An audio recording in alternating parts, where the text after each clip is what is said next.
त्या तिन्ही कायद्यांच्या संदर्भात एक आढावा बैठक घेतली। हे 3 कायदे तयार झाल्यानंतर राज्यामध्ये त्याची अंमलबजावणी कशी झालेली आहे, त्याच्याकरता ज्या इन्स्टिट्यूशन्स आणि इन्फ्रास्ट्रक्चर तयार करायचं होतं त्याची तयारी किती झालेली आहे आणि त्याच्या अंतर्गत आत्तापर्यंत किती केसेस रजिस्टर झालेले आहेत। महाराष्ट्राच्या वतीनं आम्ही माहिती त्यांना दिलेली आहे। महाराष्ट्रामध्ये तिन्ही कायद्यांची अंमलबजावणी चांगल्या प्रकारे सुरू केलेली आहे। त्या संदर्भात विशेषतः फॉरेन्सिक इन्फ्रास्ट्रक्चर जे आहे हे आम्ही आता मोठ्या प्रमाणात तयार करतो आहोत। त्याच्यात 27 व्हॅन्स आमच्या आलेल्या आहेत।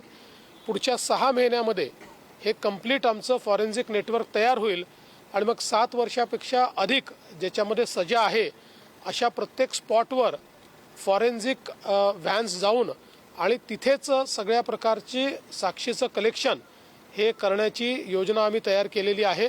त्या संदर्भात आम्ही पूर्ण माहिती त्यांना दिली।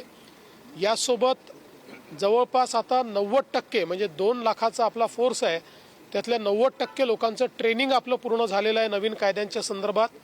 त्या संदर्भातली माहिती आम्ही त्यांना दिली। आता विशेषतः कोर्टामध्ये चक्रा माराव्या लागू नयेत किंवा प्रत्येक वेळी सगळा फोर्स घेऊन कोर्टात जावं लागतं। नवीन कायद्याने जेल असेल किंवा फॉरेन्सिक डिपार्टमेंट असेल किंवा इतर अशा प्रकारच्या पब्लिक इन्स्टिट्यूशन्स असतील, इथे साक्षीचे क्युबिकल्स तयार करून ते ऑनलाईन जोडून नोटिफाय करण्याची एक सोय करून दिलेली आहे।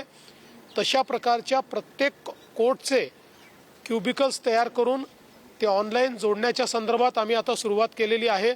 त्याची माहिती आम्ही दिली। पुढच्या 6 ते 8 महिन्यात हे काम देखील आम्ही पूर्ण करू, ज्यामुळे कोर्टातली गर्दी देखील कमी होईल आणि प्रत्येक वेळी पोलीस व्हॅन द्या, पोलीस एस्कॉर्ट द्या आणि जो काही त्या ठिकाणी आरोपी किंवा अपराधी आहे त्याला जेलमध्ये न्या, हे सगळं जेलमधनं कोर्टामध्ये न्या, अशा सगळ्या गोष्टी कमी करता येतील। त्यांनी आम्हाला एक गोष्ट अजून सांगितली की विशेषतः आता जास्त डेट्स मागता येणार नाहीत या संदर्भात कायद्याने प्रोव्हिजन केलेली आहे। त्यामुळे प्रॉसिक्युशन विंगला तशा प्रकारचं ट्रेनिंग हे देऊन कमीत कमी वेळात केस कशी निकाली निघेल या संदर्भातला प्रयत्न आम्ही करणार आहोत। मला असं वाटतं अतिशय चांगली, अतिशय सकारात्मक अशा प्रकारची ही बैठक या ठिकाणी झालेली आहे। आम्हाला चांगलं मार्गदर्शन यातनं मिळालेलं आहे। हे तिन्ही कायदे लागू करण्याच्या संदर्भात आता आम्ही अधिक वेगानं या ठिकाणी काम करू। आज केंद्रीय गृहमंत्री श्री अमित शाह जी ने जो 3 नए कानून क्रिमिनल लॉज तैयार हुए हैं उसकी समीक्षा की बैठक ली। इस बैठक में इन तीनों कानूनों के अनुरूप हम लोगों ने कितनी इंस्टीट्यूशंस तैयार की, कितना इंफ्रास्ट्रक्चर तैयार किया, कितने केसेस इसमें हमने दाखिल किए, उन केसेस की परिस्थिति क्या है, ऐसी सारी चीज़ों की समीक्षा की गई। इन कानूनों में जो नए प्रावधान है उसमें हम लोग किस प्रकार से कार्य कर रहे हैं इसके बारे में समीक्षा हुई। हमने महाराष्ट्र की ओर से बताया कि 7 साल से ऊपर की केसेस में जो फॉरेंसिक इंफ्रास्ट्रक्चर तैयार करना है उसमें 27 वैन्स हमने कार्यरत कर दी है। बची हुई भी अगले 6 महीने में हम कार्यरत करेंगे, जिसके कारण एक प्रकार से क्वालिटी एविडेंस ये जो एक प्रोसेस होती है इसको हम लोग जमा कर पाएंगे। साथ में जो हमारे कोर्ट्स है उन कोर्ट्स में तो हम लोगों ने एक प्रकार से ऑनलाइन सिस्टम्स खड़ी की है, लेकिन नए कानून के हिसाब से हर कोर्ट का डेजिग्नेटेड डेडिकेटेड नोटिफाइड क्यूबिकल ये कोर्ट में खड़ा करना है, ये फॉरेंसिक लैब में खड़ा करना है। इसके लिए हम लोगों ने काम शुरू कर दिया है। अगले 6 महीने में हम उसको भी शुरू करेंगे, जिसके कारण अपराधी को जो बार बार कोर्ट ले जाना पड़ता है वो बंद हो जाएगा और हम सीधा जो हमारे जेल्स है उसमें से भी वीडियो कॉन्फ्रेंसिंग के माध्यम से केस को चला पाएंगे। इसके साथ साथ जो अलग अलग प्रकार से अभी यंत्रणाएं नए कानून ने तैयार की है, उन यंत्रणाओं को हमने किस प्रकार से तैयार किया है इसकी भी समीक्षा हुई है। जो ट्रेनिंग मॉड्यूल है उसमें हमारे 2 लाख का जो पुलिस फोर्स है उसमें से 90% हम लोगों ने ट्रेनिंग अचीव कर लिया है। बचा हुआ 10% भी हम लोग 31 मार्च से पहले पूरा कर लेंगे, ये भी हमने उनको कहा है। मैं ऐसा कह सकता हूँ कि कुल मिलाकर एक बहुत अच्छी समीक्षा हुई है। हमारे लिए भी एक प्रकार से लर्निंग एक्सपीरियंस रहा है। कुछ कमियां जो थी वो भी हम लोगों ने आइडेंटिफाई की है, जिसको हम पूरा करेंगे और आने वाले 6 महीनों में पूरे तरीके से इसको रोल आउट करके एक बहुत ही गतिमान, एक बहुत ही प्रगतिशील इस प्रकार की ये कानून व्यवस्था को हम खड़ा करेंगे। सर, मुंबईवरील दहशतवादी हल्ल्यातील मोठा आरोपी तहव्वूर राणा याला एक्स्ट्रॅडिशनला प्रत्यार्पणाला परवानगी मिळाली अमेरिकेने। ही अतिशय आनंदाची गोष्ट आहे की 26/11चा अपराधी तहव्वूर राणा याच्या एक्स्ट्रॅडिशन करता अमेरिकेने होकार दिलेला आहे। मी माननीय प्रधानमंत्री मोदीजींचे आभार मानतो की त्यांनी अमेरिका प्रशासनाला याकरता तयार केलं। कारण आपल्याला माहिती आहे मागच्या काळामध्ये आम्ही प्रयत्न करून ऑनलाईन साक्ष त्याची मिळवली, त्यामुळे पाकिस्तानचा हात याच्यामध्ये आपण दाखवू शकलो। पण त्यावेळी मात्र अमेरिकेने हे सांगितलं होतं की आमच्या प्रोटेक्शनमध्ये तो असल्यामुळे आम्ही त्याला देणार नाही।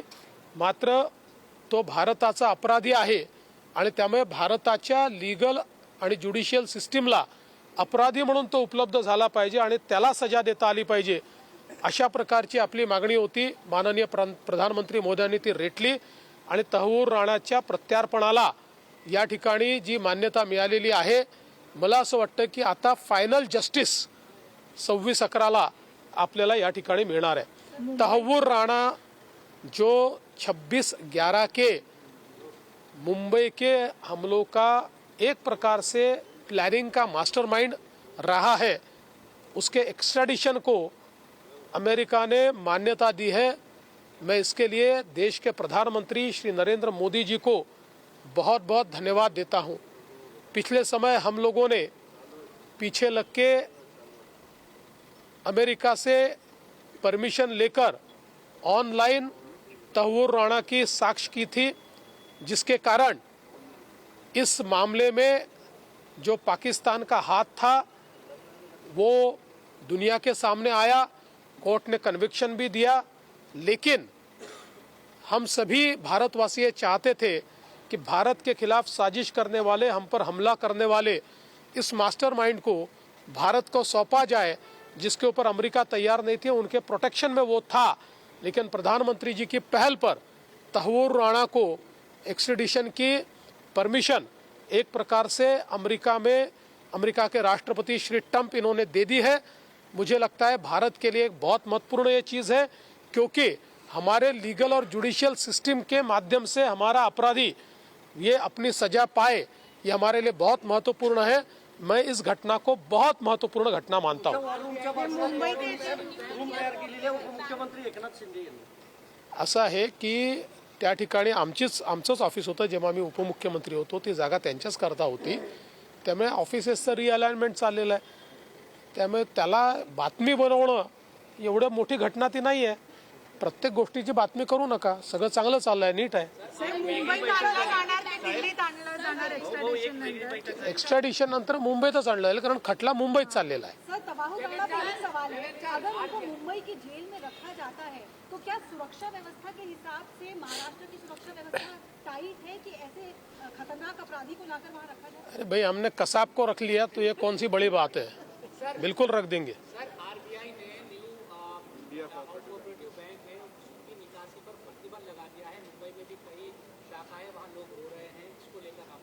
देखिए, आरबीआई जब कोई बैंक खराब परफॉर्मेंस करती है, जब उसके जो एसेट्स होते हैं वो डिप्लीट होते हैं, तो आरबीआई इस प्रकार के प्रतिबंध लगाती है, उस पर इंक्वायरी करती है, डिप्लीट होने वाले एसेट्स को रोकने की कोशिश करती है। अभी मेरे पास इसकी पूरी जानकारी नहीं है, लेकिन इसकी जो प्राथमिक जानकारी है उसके आधार पर मैं कहना चाहता हूँ कि निश्चित रूप से आरबीआई ने जो कार्रवाई की है वो सोच समझ कर ही की होगी। जय शिवाजी जय भारत या पदयात्रेचं आयोजन केलं आहे, पंतप्रधान त्या दिवशी भाषण करणार आहेत सकाळी। निश्चितपणे मला असं वाटतं की छत्रपती शिवराय यांनी ज्या स्वराज्याची स्थापना केली, हे स्वराज्य केवळ त्या काळापुरतं नाही तर अनंत काळाकरता राज्यकारभार कसा चालवला पाहिजे याचं मार्गदर्शक असणार आहे. आणि म्हणूनच आमच्या युवा पिढीला त्याच्याशी जोडण्याकरता या पदयात्रेचं आयोजन करण्यात आलेलं आहे. आणि मला विश्वास आहे की या माध्यमातनं छत्रपती शिवरायांच्या राज्यकारभाराचे जे वेगवेगळे अंग आहेत ते देखील आपल्याला या माध्यमातून पाहायला मिळतील. चला, धन्यवाद. मुख्यमंत्री देवेंद्र फडणवीस बोलत होते. त्यांनी केंद्रीय गृहमंत्री अमित शहा यांची भेट घेतली. 3 नवीन फौजदारी कायद्यांसंदर्भात ही बैठक झाल्याची माहिती त्यांनी दिली.